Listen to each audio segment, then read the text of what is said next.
Protection program. Oh, shit. Now, the witness protection program. We've all heard of it, right?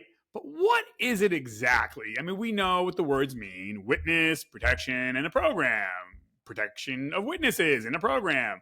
But what is the meat and the potatoes? Un carne, tutti cose. I'm saying it, I'm talking Italian like only Italians go to witness protection program. But listen, what is the witness protection program? Let's get right into it right now. Tony's Topics, like, subscribe. Let's do it. Ready? Witness protection program. Okay, so look, you happen to be in some kind of jam. You got involved in whatever, and now you done did it. Now you got a problem, right? And people are out to fucking kill you. Maybe typically, it's gang, mafiosa, cartels, triads, or it could be some one person that's really dangerous that they fucking kill you. Usually it's killing you, they want to try to kill you, right? So the government, if you go under, Team Fed, and you're going to work for the federales to help pinch other people in your little group, you're probably going to need what they call the WITSEC, Witness Protection Program. That's the acronym, but I don't even know, what does that really mean? WITSEC is the Federal Witness Security Program. Lucky you. Listen, I don't know, but if I had to go into this shit, it sounds like a good idea, right? Like, hey, I get protection from, Uncle Sam. But when you really peel back the layers, you might not want to go into this program. I don't know. So listen, I'm no expert. You do a little research. But I think, okay, so here's the thing, right? Witness Protection Program started in 1971. It's older than me, and I'm in my 50s. So it's protected, give or take, 1,000 people. Now, some fun facts about Witness Protection Program. And by the way, like and subscribe. Put the comment section below. Were you ever in the Witness Protection Program? Or do you work for the feds and you have protected somebody? I want to know if you can tell us this. I don't know. But put in the comment section below what you think you know, or if you know somebody. So it's an interesting program because what it does is it virtually kills you. You no longer exist. And if you sign up for this, if you're in this jam, it will save your life, but at a very great cost to you.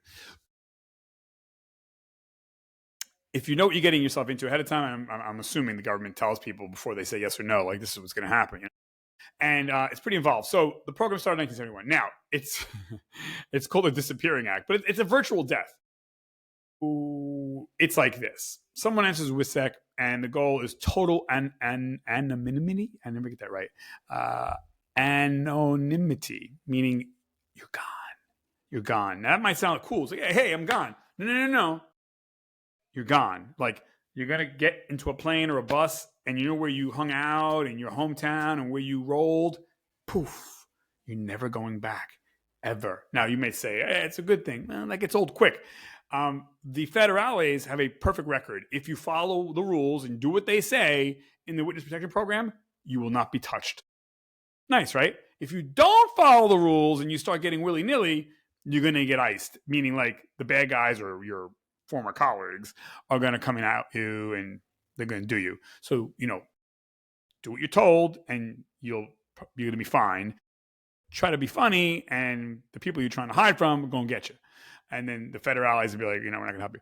So it's an overhaul. So the Marshals provide the social security number, driver's license, birth certificates, and school medical records. Interestingly, witnesses are often advised to keep their first names.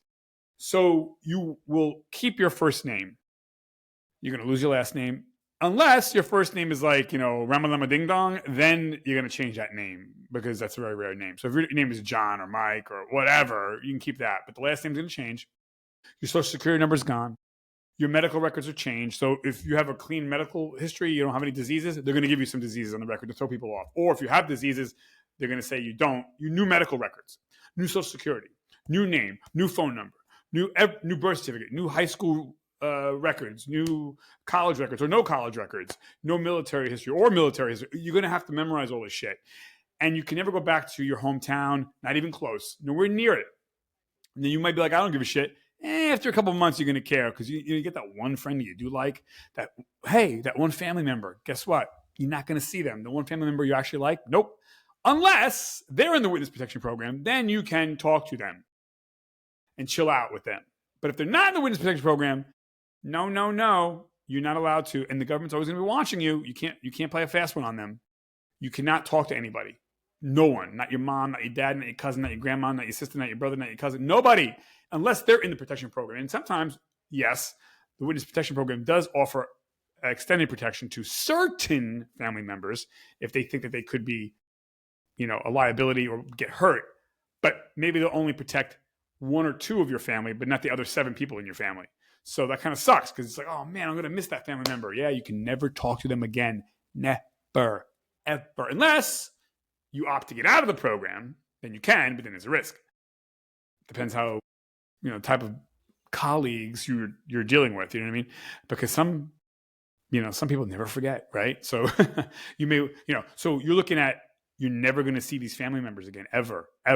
You can't talk to them, you can't call them, you can't text them, you can't email, you can't do a smoke screen, you can't do a letter, you can't do a Post-it note, you can't tell someone to go say nothing, because the government always watching you too. They've got to protect their interest. Okay? If you have any debt, it's going to be gone. Probably Uncle Sam will take care of that. But that sounds good. But again, like, you're not going, and you're going to have to move, and you have to be careful where you go. You cannot, that mansion you had, no more mansion for you. You're going to live in some little shack and shut the fuck up and sit there and be quiet. That nice car? Nope. It attracts attention. Nice jewelry? Attracts attention. That tattoo? Off. Attracts attention. Fancy clothes? Attracts attention. No attention. You're going to melt away. You're going to be virtually dead, gone. There's a new you. So all the places you used to go to, that place, nope, you ain't going there anymore either. Because you can't even go to the state that you're from. And you can't go a 50 to 100 mile radius from where you're from because people will know you. You will only go to a new place where you'll blend in. So if you're white, you're going to go to a predominantly white area. If you're black, you're going to go predominantly black area. If you're Mexican or Chinese or Korean, you're going to go across country or halfway across the world, wherever where you're going to blend in. If you're super tall, they're going to put you in a place where there's super tall people, generally speaking. So it's all about blending in, but also disappearing forever. You used to have that high rolling job with your fancy degree. Not anymore, because you might be known in that industry. So now you have to go to somewhere else, maybe flipping hamburgers. If you were a hamburger flipper, maybe you got to go to a place where you're driving a truck. Something that it's just different and no one's going to expect. So the old you is gone. If you used to like doing stand-up, comedy or open mic nights or poetry reading, gone, because people film. Social media, gone. Your social media, gone. You can't be on social media, gone. Like that number you had, gone. Email account, gone. The car you had, gone. It's all new. So that's, I guess, the downside of that. Now they'll steal the records so no one can find out, because only the government can open those records and only the government can expunge and scrub you. Now they do that because, your colleagues, the people you're running from, they got money, they got power. They can hire investigators and lawyers to try to find you, but no one's got more power and money than government. So, and you'll always have a shadow manager to manage your life at all times. So you can't play any funny games, so that's it. I mean, you'll get subsidies from the government. They'll help you find a place. They'll give you healthcare. They'll give you food. They'll pay you rent. They'll get you on your feet for as long as it takes. But yeah, no contact, no returns, zero crime. You can't jaywalk. So if you love doing little crimes and you love doing crime, no, you jaywalk, you're done. So you're going to be an angel. Okay. So technically the WITSEC program is for life, so I don't know. I mean, so a fun fact, if a witness is currently in prison, they aren't just left in general population. The Bureau of Prison runs a very secretive place called the Protected Witness Units. So even if you get locked up and they really want you, if the federales still care about you for some reason, they'll put you in a special jail. So yeah, like you're gone. That girl you used to talk to, that guy you used to talk to, gone. Maybe even your son, your daughter, gone. Unless they'll probably put them in the witness protection room, but maybe not. Maybe you got 4 or 5 kids. Maybe they'll protect 2 kids that were involved with your crap, but the other 3 they're not. And you can't talk to them anymore. It's over. So witness protection program is some serious shit. Like it's I don't know. I would imagine some people don't take the witness protection program and just try to do it on their own, because you're really dying in essence. Like you just can't do stuff. You can't be on social media. You can't pursue that acting career. The things that made you are gone. I mean, think about that. Maybe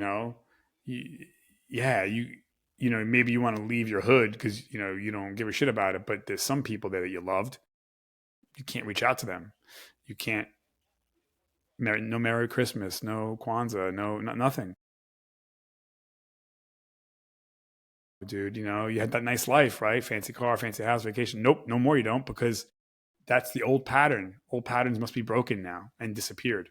So I don't know. You're talking about like just disappearing. You might be living in some mountain region, or you might be living in a city. But again, you're going to be monitored all the time. You're going to have a handler for the rest of your life. That's a tough one.